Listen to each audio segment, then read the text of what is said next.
What's up, everybody? This is Dominic D'Angelo of AdFreeShows.com, SEScoops.com, and OneTrueSportTV.com. I got to speak in a lower tone because I am out in public in a cafe in Pittsburgh. But I'm here with Robert Karpelis, who is hurricane ready. Robert, how you doing, man? As you can see from the windows behind me, I have my hurricane shutters up. I am safe and secure and ready to go with Hurricane Milton imminent sometime this evening. It's why they did Dynamite last night, because they knew, hey, Robert's not going to be able to watch this thing. He's got a hurricane coming. So it looks like I'm recording from the inside of a storage container. I'm like being illegally smuggled somewhere, but fear not. I am safe and secure. We'll say hi to some of the folks that are joining us here. EEE said, I knew the Don could do it. The Don of NXT showed Oba Femi why. The D'Angelo family runs NXT and just the Don of NXT. He the Don of WWE. There's a lot of words there that needed to be correct. Walters with a morning rumor heads. Thank you, Dom and Robert, for the show. Shout out to you, Joseph. Hope everything is well there. Glad that we can be part of the community for you. And the Wrestling Old Head putting all the pressure on us by saying, good after morning, R&I tribe. This is going to be a good show. I can feel it. Really, dude? Like, I don't need that kind of added pressure. We're already, I'm braving the elements. Dom is in public yelling about the Dynamite. But hey, we're here to talk all things pro wrestling. It is worth starting with something that I want to pull up from my X account. If I may call an audible for a moment while you're all right, Mr. Angelo. So Danny Palmer, NXT superstar, whom household name anywhere in the world. I have no idea who this woman is. But she's in NXT, and she had tweeted out, or she posted on her, let's call it Instagram. I don't know. This got sent to me by a friend of the show, Adam Goodman. He was like, here's Instagram. The thing. It was Instagram. She wrote, praying for Florida. Stay alert and do your own research. But to me, something is fishy.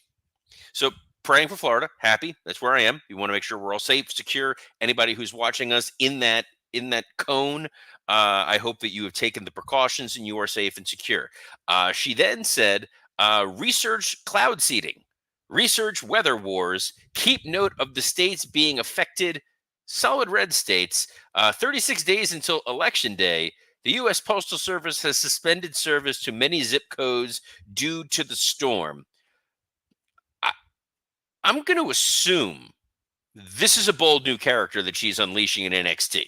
That she's really not like outwardly posting crazy QAnon stuff. Because if she is, best of luck in your future endeavors. Yeah, you kind of want to not do that, especially if you're a young talent and you have certain viewpoints. You want to keep things close to the vest if you do have those kind of certain things. But look, yeah, hopefully it's a gimmick, Robert. Hopefully there was.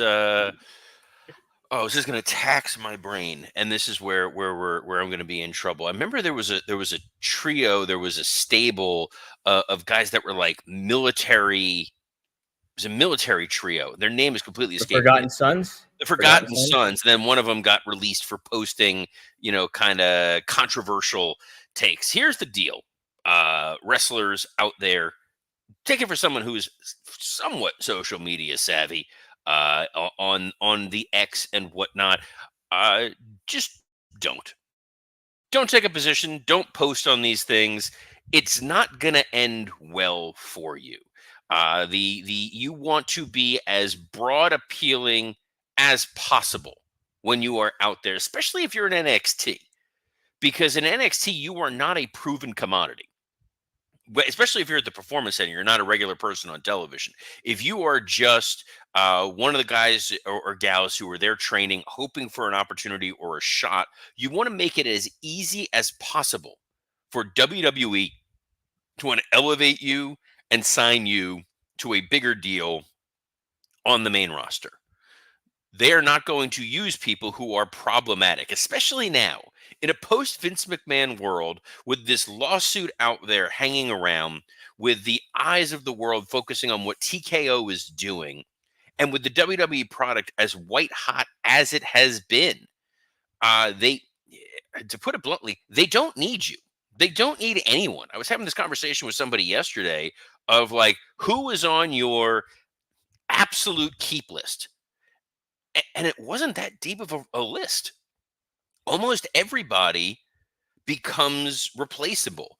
And if you were that low in the NXT pecking order and you want to go out there and espouse something, especially now with an actual dangerous category 5 hurricane looming and heading towards Florida, this is not the time to spout your conspiracy theories that certain people are controlling the weather. You're not Marjorie Taylor Greene, nor should you really necessarily want to be, but your goal is to be as marketable as possible for the folks running NXT, for Shawn Michaels, for Matt Bloom, for the individuals that have a hand on that production, George Carroll, who's over there, and then them see you and say, we want to elevate you to Raw, to SmackDown, put you in front of Triple H and say, this is someone that we can hand the ball to. And when you go and do something like this, not a great idea. Not saying, in a First Amendment world, you can't say whatever you want to say, but you really need to be cognizant of how you are positioning yourself as a professional when you're posting something potentially hurtful like that. And you're giving them very much less incentive to want to promote you and to put a spotlight on you when you're doing this stuff. You're just doing a detriment to yourself when it comes to all that aspect. And yeah, it's utilizing social media to simply promote yourself is just the basic way to handle it. Look out. The image is what you want to portray on social media, whether it's accurate or not. It's who you want to portray, and so you have to be cognizant of that, especially if you're a young star. And it's an insult to a lot of these younger talents that are really trying to make their way, and they don't have that platform or that opportunity yet. And here, you're kind of spoiling it for yourself and just shooting yourself in the foot by doing it. And it's to a level, there's a certain understanding or empathy of hey, I want to speak my mind and stuff like that. More power to you in that way, but there's consequences when it comes to that when you're in a situation that this young lady is. So yeah, toe the line pretty carefully. You don't want to be doing that, Robert. I think that's well put, though. What a way to start the show off, Robert. What a way to start the show. But there's a lot of folks in NXT who are not currently posting bizarre conspiracy theories, and they had an opportunity to shine last night. And I want to very briefly touch on it before we get to the Dynamite, because it was a head-to-head kind of evening. Javon Evans had a chance in there with Randy Orton. There was a couple of rough spots, namely that overly ambitious RKO off the top rope that Javon missed. You're going to try. You want to make the most of your minutes and opportunity there. I think that Orton got a good handle on who this kid is, what he can do. These botches these happen all the time. We saw AJ Styles get injured on SmackDown with a misstep. It ain't ballet, but it was a great opportunity for him. Orton putting his hand up at the end. Production can always chop this thing up.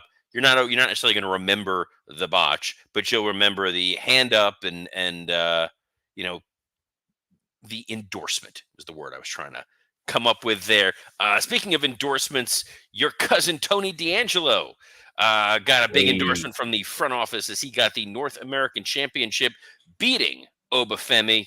Little surprised. It was a fluke roll-up, which is everyone's favorite fruit snack in a lunch box. But the hope is that Oba Femi will be moving on to bigger and better things, that he can potentially move on up to being a world champion contender in NXT, because it's clear that dude has the goods. Tony D'Angelo, don't, as the kids say, don't get it twisted. Or as the T said, hear that 9 times out of 10.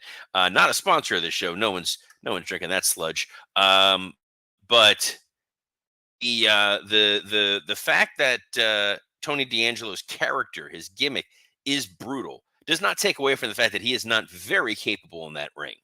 And I think that crowd really enjoyed what they did once the bell rung you just gotta fix things. A couple other notes. Fraxium, how that's a name, we'll never know. Beat A-Town Down Under. They looked very strong in that one. I think that was a good one. Cargill, Bianca Belair, and Kalani Jordan beating Fatal Influence. You're not going to bring the women's tag champions to NXT and pin them. The other confrontation moment, if you will, Trick Williams celebrating, Wesley confronting him, Jey Uso showing up there to give him the rub. There's something interesting if we go, that they may try to do something with Wesley. They're doing Wesley and Ethan Page next week for the #1 contendership for Trick Williams' title. I don't mind utilizing Jey Uso there. The crowd chanting "Yeet" and "Whoop that trick" as alternating chants. It's fun. It made for a lively audience, despite Booker T. And I think for an NXT show, for week 2, they afforded themselves beautifully. But that's not the only wrestling program we have to talk about today. And the marketing, Dom, for Dynamite was stellar when friend of the show and Working Stiff co-host Mike Lawrence was texting about tonight's episode of Dynamite. And we're like, dude, it already happened. So, if a tree falls in the woods and it lands on Danny Garcia, does it make a sound? Apparently not. You think about, leading up to Title Tuesday, there was not advertising for this very much whatsoever, it seemed. I did not hit my radar tuning into Dynamite, and I had to actually seek out. It was like a reminder. I saw it on social media, and I'm an avid wrestling follower, obviously, so it would hit my radar. Is it going to hit everybody else's? Apparently not. So, we had it though, Robert. And we saw the Dynamite debut of Hologram. We saw a friend of the show, Jeff Jarrett, on commentary. Lots to take away here, Robert. Lots to take away. Stress ball in hand when you mentioned Jeff Jarrett, ready to go. Oh, and I do have my pencil in case Sanjay Dutt shows up, and I can do the whatever. How about thing. that? So, how about it? Look, this show was moved to Tuesday because of the Yankees game, which is taking place tonight. The challenge they ran into, I see you got your hat on. This was a 9 to 11 broadcast, whereas NXT was 8 to 10. So it was a little bit of the Monday Night War, but not fully. This Dynamite, unfortunately, has the distinction of the lowest live attendance ever for an episode of Dynamite, Spokane, Washington. A little under 2,000 in the building, from what I had, which is not great, not ideal. You don't want that. No, ain't nobody got time for that. They looking at the notes of kind of the big takeaways from that show, because we're not going to go moment by moment, segment by segment there. But Darby Allin calls out Brody King.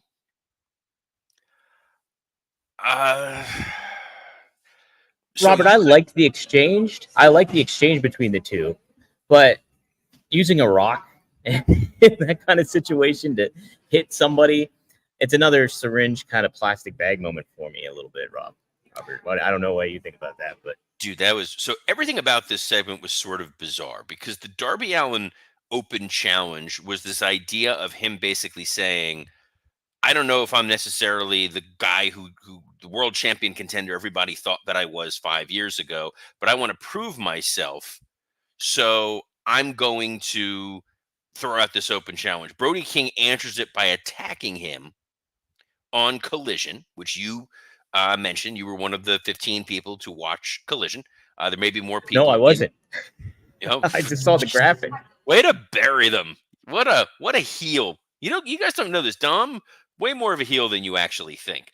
But Brody's promo was all about how Darby's like, I got you a job here. We wrestled on the indies and we were friends and I got you the job. And then Brody's like, yeah, no, you did. You got me this. You got me this job. And then it leads to, I'm gonna hit you with a rock. Don't get it. Look, Don't Darby get it. Darby and Brody will kill each other in the best ways possible. But this one just This missed the mark for me. I'm not excited about this now based on this particular promo. I don't want to hear any more about the real world anything, because if memory serves me correct, even though I couldn't remember the Forgotten Sons, isn't Brody part of a spooky stable of spooky people who are not worried about contracts and jobs? They're just worried about being spooky. Is this the Wyatt Six? Final No, Testament? no. Judgment Day? No, Judgment Day? not quite. Okay. House? Full House. God damn it, Dom. Now, you've killed this bit dead. Speaking of things almost killed dead, Lance Archer is still under contract with AEW. Tremendous talent, imposing figure, dude who has been beaten like a drum. He was standing there with Jake Roberts, and then they announced that he has been sold to Don Callis. Yes, he has. The transaction has been made in a first in AEW, apparently. And here's what I'm thinking. Because I listened to this insane 2.5-hour drunk rambling that Bruce Pritchard and Conrad did last week about the powers of pain. And it is like Brucey, bless his heart. I love Bruce Pritchard. Always have. Always enjoyed working with him. He had an adult beverage or two while recording this program, and you can tell. But they did talk about when the powers of when their contracts had been sold to other managers, and that's something we haven't really heard about in quite some time. And then coincidentally, we get this on Dynamite a few days later. I don't want to be a conspiracy theorist here. I don't want to say that Tony Khan controls the weather, because I mean it would make sense how erratic the booking is. A hurricane followed by a hurricane just feels a little much. But I feel like somebody there heard this and was like, oh, this could be an interesting idea. I'm optimistic that this is going to lead to new opportunities for Mr. Archer. What do you think about that, Dom? You know, I would really love that, because Lance Archer, I've been a huge fan of his, even when he was Vance Archer. So it's like seeing him kind of, established as a monster starting off in AEW with the combination of Jake. That I thought there was so much potential there. And, there was moments, but then, they didn't stay steady with it. And so, you want to think hopefully that AEW is putting their best foot forward in regards to how they're going to book things with a new TV deal, all this kind of thing. Maybe this is a new horizon for Lance Archer that they can kind of make the most of and make him feel like a big deal, because he's a big dude. And he does a show with my brother, and I would like to see them succeed. So that's it. Yeah. And then we have Jake Roberts. Now he's got LIJ. Is that who he's with now? We haven't gotten there yet. We haven't gotten there yet, Tom. Begging you. Okay. Because you don't want to skip the big moment. Hologram versus Commander. That's right. What an opportunity for you to be able to now tell the difference between Hologram and Commander. Look, this. Go ahead. Yeah. This gave me such WCW vibes.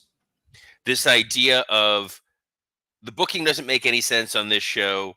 We can't seem to get our footing in place. Let's just throw out two luchadors and let them just go at it for a little while and get the audience engaged. And to their credit, that's what Hologram and Commander went out there and did. Yeah, I thought that it was very athletic, and like the spots they did were very amazing and everything like that. But yeah, I thought it was underserved for two talents that are really amazing at what they do. They're just randomly thrown on air. Oh, this is the AEW Dynamite debut of Hologram. I was thinking in the WCW aspect of like how cool it kind of felt like when you would see like a Rey Mysterio and Eddie Guerrero at Halloween Havoc at 97, where it was like felt on a big platform for them and stuff like that. Here, this is almost like, oh, this is Tuesday. We don't have the show on Wednesday. Oh, here's a match. Let's put it together. And two athletes doing their really great work, working a great crowd, like a small crowd, and getting it over, and just impressive stuff. And a lot of people are probably not going to see it, or it won't hit their radar or be a memory for them. So it did lead to a story after the fact, which was Jake Roberts came out, and I was a little concerned for a moment. I'm like, oh no, This doesn't feel like a Jake Roberts segment. Did he wander out there at the wrong time? Is this a Marty Jannetty phone call situation?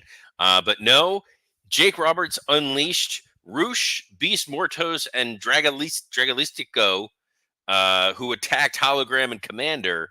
So I guess Jake Roberts is now managing these guys? It appears that way. Yeah.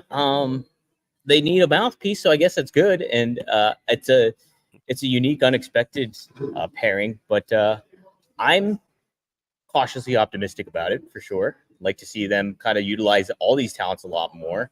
And I think pairing them with Jake can very much help get these guys a voice and get them over. So it can give them a voice. However, I think Jake's presence, his height, is a detriment because it's going to make these guys look small. The way they position it with Jake on the ramp and those guys in the ring, I thought was a smart idea. As dumb as this is going to sound, it's almost like you need to put Jake in a wheelchair as a gimmick so that he's seated but can still talk. That's interesting. Yeah. They should do an angle like that or something. Someone who did talk and did a great job of it was Mark Briscoe. Mark Briscoe's promo, which is obviously too good for a Jericho situation, but this idea of you invoke my brother's name, which I didn't love, but they did it, got rid of the excitable, happy, fun to watch Mark Briscoe, and it was this terrifying, like, I'm gonna mess you up. And you kind of believe it when you hear that. So I thought that was beautifully done. Danny Garcia returned. Did you see the Danny Garcia segment, Dom? I just saw a screenshot of it. That was all. So I'm going to have more about this on Working Stiff, which I'm going to be recording tomorrow, assuming that this hurricane allows me to, and I'm not recording by candlelight with like a tin can, which is usually how Scott Chaplin sounds. The last time that we saw Danny Garcia, he hit a pile driver onto MJF, essentially, theoretically, like paralyzing him. That's the last time we saw Danny Garcia. We know from hosting a program called Rumor Innuendo that Danny Garcia has had contract talks with WWE and AEW. On television, the last time we saw him was he took out MJF. He returns here. Not, I went through a war. This man tried to break my neck and end my career in Buffalo in front of my family, and I got my revenge, but I needed to heal, and now I am back. Nope. It was him basically going out there and without saying it in as many words, basically saying, hey, yeah, I was negotiating with AEW and WWE, and I decided to stay here, and now I'm going to go after titles. Thanks, guys. That's unbelievable. Like, I'm all for, hey, he's there. Let's put the machine behind him, see what we can do. Do it in storyline mode. Pay off the MJF story. It felt like when Bret Hart went out there and gave that speech about having signed a contract, and Vince was like, oh, thank goodness. It doesn't make me more excited to watch the show when you're putting the backstage crap out there when there was such an easy way to tell this story. And I think that's what they missed. On part of this too, Robert, I didn't see the segment, but on part of this too, I think a huge misstep that AEW constantly makes with this stuff is like this brand loyalty thing where it's like, hey, I'm passionate and I love AEW, where it's just like AEW is supposed to be a platform to kind of build new stars and make us get attached to those new stars, not the other way around, where it's just like, oh, hey, okay, I'm here with AEW and this is my loyalty. I really don't give a crap where Danny Garcia shows up. I'll watch him on WWE, I'll watch him on AEW. But for him to just be like, yeah, I'm sticking here. This is my company. It's like it's it's old and weathered at this point for the 5 years AEW's been around because they've been doing it so many times. And it doesn't entice me whatsoever. And what a head scratcher that is for them not to follow up with the MJF stuff. It's just backwards. By the way, I would have loved to have been able to say, old and weathered and immediately pitch to Jericho, but that was not next. Next was a 4-way women's match. Willow Nightingale, Saraya, Nyla Rose, and Jamie Hayter. This was to replace the Willow Nightingale Britt Baker match that did not happen because of Britt's illness, that Tony Khan announced in a pre-tape that you really need to go out of your way to go watch. Yeah, you do. I agree. So Tony, it's a full body shot, which didn't need to be the case. So you're seeing that the monitor is like propped up. Tony Khan's shoes untied, which is just. And I can sympathize, but oh, you definitely scream, dude who needs Velcro shoes. Right. But like, it was so spastic and weird, and I'm just like, how is this not a character on TV? Willow Nightingale got the win. Jamie Hayter got taken out of the match by Penelope Ford. Okay, she's back. Huh? Again, someone hit the randomizer button, and Penelope's back. So cool. Jay White beat Cody Chun, 2 H's in Chun. Squash match, opportunity for him to call out Hangman Adam Page. Fine. We're going to go into Wrestle Dream. I don't mind it. Hook is like, I'm going to go after whoever went after my father. Use guys. Because I guess Taz needed knee surgery. So they wrote him out. Kip Sabian showed up. Because why not? And then Christian appeared. And they've been teasing, was Christian the one that did this? I guess we'll see. Mercedes Moné beat Emi Sakura. Surprising. Sure. What was surprising was, so we watched All Out. We talked about All Out. We praised the Chicago Street Fight. Chris Statlander, this dastardly woman who has turned her back on her friends and then went to war with Willow Nightingale under the tutelage of Stokely Hathaway. They really seem to be putting the machine behind her as a she's a babyface now. She's a babyface. No real explanation on Dynamite. She came out smiling, happy, no Stokely, and yeah. Did you hear the weird report about those two? No. Chris Statlander and Stokely? Like, there was just an indescriptive description about those two of how they could not work together or something like that. It was just very open-ended, and that was it. And they're pivoting from her being a heel now, apparently. Well, there we go. Maybe explain something on TV, but who knows? They literally took the time to explain why Lance Archer is now going to be managed by the Don Callis family. Speaking of Don, we got an Ospreay segment with Don Callis where Will Ospreay finally broke up with Don Callis. This segment, they packed a lot in, which I like. This notion of Ospreay dumping Don being mad that Ospreay didn't use the killer instinct and win the tag titles by utilizing the screwdriver and da-da-da-da-da. And then you get Takeshita, who comes out there to attack Ospreay, and then Kyle Fletcher, Mike Lawrence's favorite wrestler, goes out there is he going to make the save? Whose side is he on? And we never really find out because Ricochet comes out to clean house, build the intrigue, give me multiple stories. This stuff AEW should be doing, Don. Yeah, even if you're squeezing in a lot into one segment, it's still worth it if you're just if it makes it make sense. Like, baby steps. This is baby steps. I would be all for this if they continue to do that with all their storylines. Main event, Bryan Danielson and Wheeler Yuta against Pac and Claudio Castagnoli. Went through most of Modern Family based on what my DVR was showing. Hell of an overrun for this show, which meant you were pushing into like 11:15, 11:30. No big reveal, no big moment. Bryan got the win. I think everyone thought Yuta was going to turn on Danielson. It kind of felt like that was what they were teasing throughout the match, with Wheeler not really being used a lot in it, and then Wheeler holding that hammer. I should be holding my pencil, holding that hammer. And instead, Bryan made Pac tap, and then him and Moxley brawled for a little while.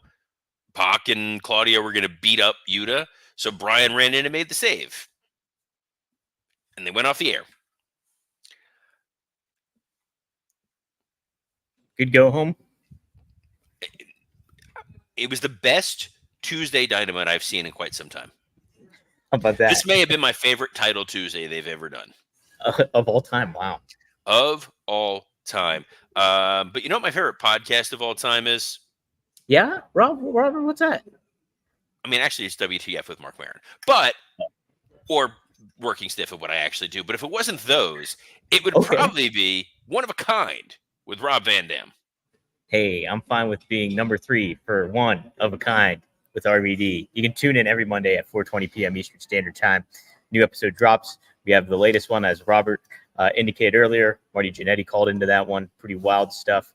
And he gives thoughts on the Hurt Syndicate, gives thoughts on the Motor City Machine Guns and WWE, and a lot more. So tune into that. And hey, if you're back in the vibe of wanting to just strictly listen to things, tune into the Arn Anderson podcast. They got your own podcast feed now. It's just type in Four Horsemen Network on your podcast feed of choice. It should pop right up. You get him, you get Magnum TA and Greg Gagne. And new episode planned to be recorded tomorrow with Magnum TA and Greg Gagne. So keep posted on that. Robert, Working Stiff. Great episode you had this week. And then you're going to do a good Patreon coming up. Great episode. Scott and I did a Patreon breaking down Bad Blood, which is available if you have the $5 tier on that. But the main show will be up, hopefully, again, weather permitting, tomorrow. Scotty and I are planning on sitting down and talking all the exciting stuff going on in wrestling, including the upcoming Wrestle Dream pay-per-view.